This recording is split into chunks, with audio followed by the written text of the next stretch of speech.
Hi everyone, I'm Elizabeth with the Manchester Acupuncture Studio, and I'm going to teach you a simple recipe, Kudzu and cinnamon tea. This is something that I learned when I was in acupuncture school from my teacher, Dr. Lillian Papin. So Kudzu starch is good for reducing a fever.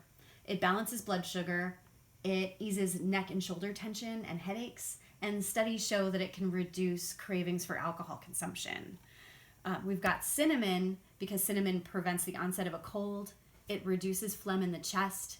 It balances blood sugar. And it's really great for arthritic pain, especially pain that gets worse in cold, damp weather. So what we're going to need for this recipe is a tablespoon of the kudzu powder, starch dissolved in water. And we're going to need a few dashes of cinnamon powder, and we're going to add that to a cup of apple juice. So I've had this apple juice warming on the stove. I'm going to go ahead and add a couple dashes. And I'm going to give this kudzu starch a really good stir. You don't want to add it straight to the warm apple juice because it'll turn into a ball of dough if you just add it straight. So I'm going to go ahead and pour this in. And I'm going to keep stirring it because we want the juice to thicken and not get clumpy.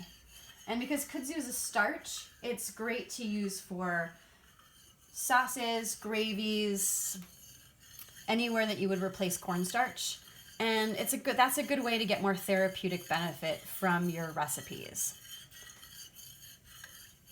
And once the tea or the remedy is warm enough, we can go ahead and pour it into our mug. And we can enjoy. And Dr. Lillian would always end her classes and her seminars quoting Hippocrates, "Let food be thy medicine, let medicine be thy food." Thanks for joining me for a special COVID-19 blog edition. We miss all of you, and we hope to see you again and in good health.